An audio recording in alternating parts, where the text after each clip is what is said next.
Hey guys, Nary here from Drakewing Gaming, so if you know me on Twitter, the Gaming Dragon. Today I'm coming at you with another new episode of Dawn Chorus. If I sound a little bit different today, it's because yesterday I found out that a longtime friend of mine passed away. He died in his sleep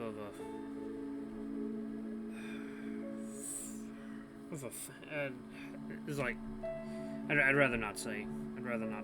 But he's passed on. I've sent my condolences to his family. He was only 30 years old, which is insane. It's crazy. It's just wild. It's just horrible. But anyway, guys, I'm gonna try and get it together for a new episode for you today. This definitely does help me feel better. You know, puts a smile on my face. I love entertaining you guys. So anyway, let me try and buck up and let's jump right back into this, shall we? Okay. Alright. I walk through the parking lot and into the woods, leaving a trail of deep paw prints in the fresh snow behind me. I inhale deeply. The air is perfectly clean and full of smells, pines and wet moss, snow and needle-covered paths. I grew up surrounded by forests, and I always loved exploring them. Some of the smells here don't seem familiar, but I still feel at home here. The only thing I hear is the sound of the snow crunching under my paws and the slight whisper of the wind. I'm just on the edge of the woods, so the forest here isn't dense, and in between the branches I can see the gray sky hanging heavy above me. It feels good to be here. Living in the city, it is easy to forget how nice it is to be surrounded by nature. I take out the instant camera I still have with me from my bag, turn it on, and, holding it in my extended arms, I point the lens at my snout. Now I have to wait for it to develop. I stash it away quickly in the bag, together with the camera, and close it. I close my eyes and listen to the wind. I silence my thoughts and switch my attention to my surroundings. Deep breaths now. In and out, slowly. I stand still. The wind rustles the branches, blowing off the slowly accumulating snow from them. Right now the forest is still, but everything around me is brimming with life. All the bugs in the ground, all the trees around me, every tuft of moss and blade of grass. They all breathe together with me, in a steady rhythm. I am happy where I am right now. Excuse me, guys. I open my eyes and I shake off the snow from my snout. If not for the temperature, I could just stand and enjoy the peaceful atmosphere, but I'm starting to feel cold. It's still nowhere as cold as it gets in Finland in winter. Thanks to the proximity of the sea, this part of the country is a mild climate, but it is not a temperature I would call comfortable. Something must be wrong with my Finnish genes, because I much prefer warmer weather. Okay, let's see how the photo came out. It's a cutie! Well, I have to say I'm proud of this one. It might be my favorite photo of myself yet. Shivering a bit, I decide to keep moving. I will feel warmer if I don't just stand in one place. Walking among the trees calmed me down, though I feel much better now. I shake off the rest of the snow that accumulated during the short walk on my hair and turn back, and walk back to the guest house. Good thing I got the jacket from Devon. I would feel much colder without it. He has really done a lot for me, much more than I would expect from a teacher, far beyond his responsibilities. It's a weird thing to think, but I hope he likes me. Walking much faster now, I'm back at the guest house in maybe 2 minutes. Back in the warm outside. Back in the warm inside. Derp. I woke up to one of the sofas standing in the lobby and flop onto it unceremoniously. I took some books I wanted to read with me. I'd be really happy if I had one of them right now. But of course, I left them back in my room.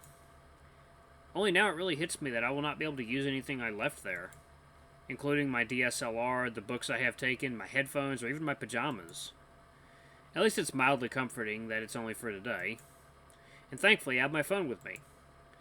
Now that I think of it, I do have some ebooks downloaded on it, but I don't remember which ones. I take the phone out of my pocket and click the side button. The screen turns on, showing a photo of the sea that I have taken in Greece and have been using as my wallpaper ever since. Suddenly I remember something important. I haven't yet written my mother a message that we arrived. I might be living alone now in another country on top of that, but that makes her just more concerned about me. If I wouldn't write her a message, she would call me soon, and I don't feel like talking with her right now. And if I told her about the key, she would just shout at me for a while, then call every few hours to get an update. I type a quick message to her. Hi, we've arrived safely. That should do. Hi, we've arrived safely. That should do. I press send and turn off the screen, leaning back and sighing. In the corner of my eye, I see a movement in the other side of the lobby. Turning my head in that direction, I finally notice someone sitting there on the sofa. Ah, you are in my second playthrough, mister. You're not getting my full attention this time. I don't think I recognize him. Naughty kitty. He's a tiger like me, wearing a loose-fitting black tank top. He's sitting on a sofa in a relaxed position and looking at me. There's a certain aura of nonchalance about him. He suddenly stands up and approaches me confidently, his tail making broad swings behind him as he walks. Well, hello there. Always nice meeting a fellow tiger. Name's Torulf. And you? I sit up on the sofa before replying, feeling strangely vulnerable under his gaze. I'm Carvin. It's nice meeting you. Torulf points to the spot on the sofa beside me. May I? Before I have a chance to reply, he sits down beside me, taking a relaxed position again. Wow, he really is straightforward. So, tell me about yourself. What do you study? I'm from Finland and I moved here this year. I'm studying cognitive science. Oh, a freshman. How cute. A shame we are not in the same department. A shame indeed. What are you studying then? Experimental biology. Yeah, but that's not really interesting. Better tell me where I can find you usually. On the campus, I guess? I live in a dormitory, so I spend most of my time on university ground. I live further away from the city center. I have my own flat. Hey, you could visit me sometime. You're cute, you know. Though you have a weird sense of fashion. He winks at me. Am I being flirted with? I don't think anyone has ever flirted with me before, let alone this openly. I don't even know how to respond to him, so instead I just stare at him. Whoa, I really am pathetic sometimes. It certainly flatters me, though. He's good looking, I have to admit it. He has a nice, lean body, and his clothes show it off nicely. I gulp. Suddenly another figure enters the lobby. Lake? What is he doing here? He sees us and starts walking in our direction. Hey, Torulf, I got you your jacket. Oh, hi, Carvin. What a surprise. You two know each other? Now we do. We've just met each other and started chatting. Thank you, Lake. You're really invaluable. Lake passes him the jacket and a key. That looks good on him.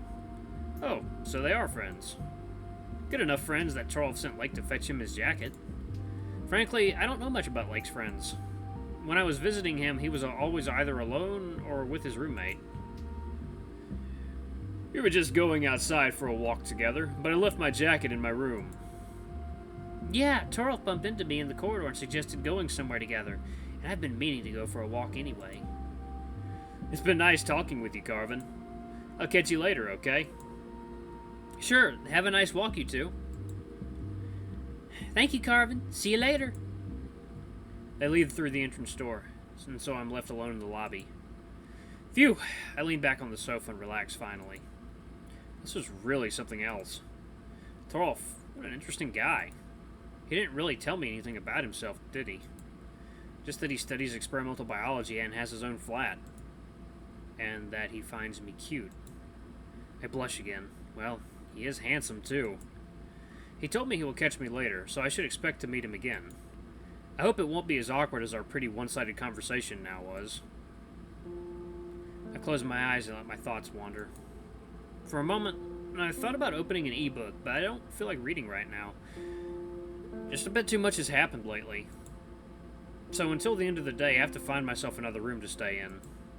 I could always ask Miko. He for sure would agree, but things still are a bit weird between us, especially after the 3-year gap in our friendship. I still have the whole day to ask others. I've already managed to make some new friends here. It could be a good occasion to befriend someone closer. Yeah, I don't have to make any decisions now. I will leave that for the evening. What should I do for now?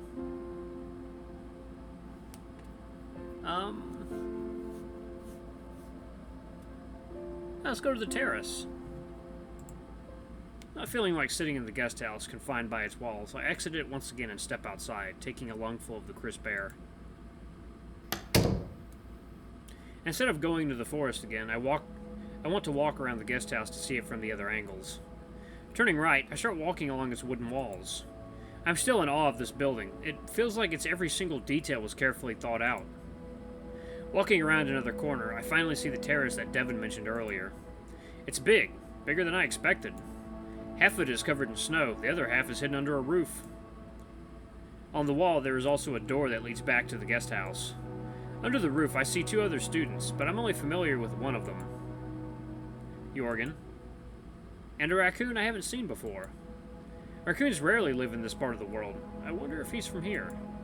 They're both sitting on a bench standing next to the entrance to the guest house.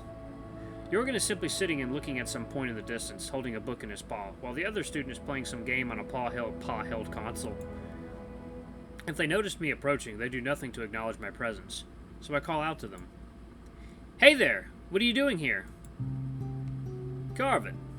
So we meet again.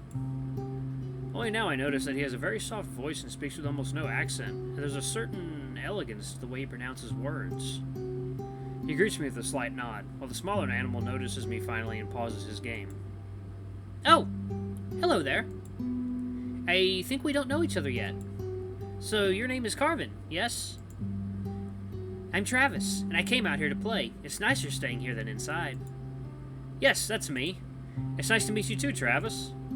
You're a raccoon, yes? Are you from here, or did you just move for studies? Oh, I'm not a raccoon. I'm a tanuki. See this tail? No stripes. He smirks, lifting his long, fluffy tail. No stripes indeed. I feel stupid now. Don't worry, that's a common mistake. I don't mind. And I was born in the U.S., but my mom is from Japan, so I'm half American, half Japanese. I smile meekly, still feeling stupid over that mistake. He might say whatever he wants, but it is always rude to mistake someone's species.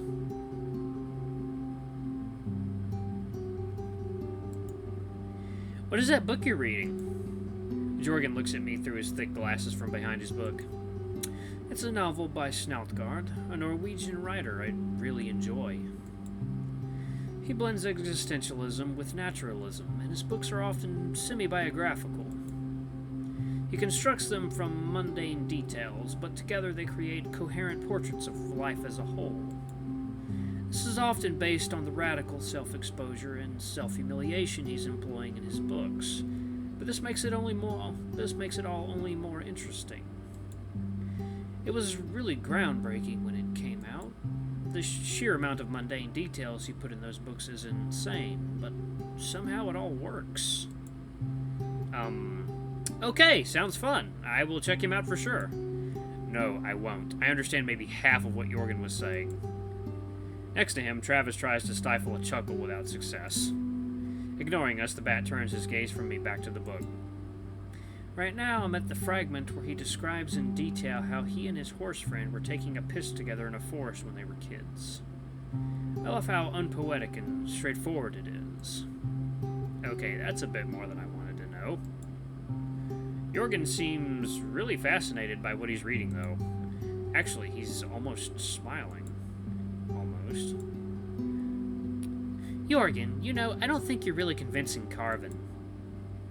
Jorgen gives him a stern look from behind his book. What do you mean? I mean that everything you've said only convinced us both not to pick up this book, like, ever. Yeah. I'm not agree with Travis. That sounds... Don't get me wrong, but he's absolutely right. That sounds just... pretentious? Jorgen shrugs, going back to reading the book. You know, this book sold in 500,000 copies in Norway alone. That's one book for every 9 Norwegian adults. That's your loss, then, not mine. I'll leave you now and let you read, though. He's so much into it right now that he barely notices me. Bye, Carvin. It was nice chatting with you. I wave to them both and return to the warm and cozy guest house. Coach better be in there. We need some coach! Damn it! Ah, let's go to the common space. Time moves so slowly here. nothing here changes. Since I returned to the guest house, no one else passed through here. No one entered, no one left. The gray clouds behind the window barely moved, and it already stopped snowing. If not for the constant ticking of the clock, one could think that even the time stood still here. I find it really comforting. If the time doesn't move, then I don't have to either. For the first time in God knows how long, I feel like I have all the time in the world. My thoughts are a blanket I wrap myself in. They flow gently like a calm river, coming in waves, leaving no trace behind them. Suddenly, paw steps break me out of the trance-like state. Was I just falling asleep? I look out the entrance and see Torulf standing there in the glazed corridor, looking outside. Against the backdrop of the gray sky, he looks pretty dramatic, like a figure from Caspar David's Beatrix painting. Without even thinking about what I'm doing, I hop onto my paws and start walking in his direction. I was lying down a bit too long for that, apparently, though, because I immediately start feeling dizzy and my field of vision blurs. I have to lean against the wall, and that's when Torulf turns around and notices me. Oh, there we go. Alright, guys. Thank you so much for watching. This has been a new episode of Dawn Chorus, Devon's Path. Sorry, I had to think for a moment. But anyway, I hope you guys enjoyed the episode. There's plenty more to come. Don't worry, guys. I'm making these episodes longer so I can get through content faster. But anyway, don't forget to like, comment, subscribe, and ring that notification bell to the next video. I love you all. I'll see you next time. Bye-bye!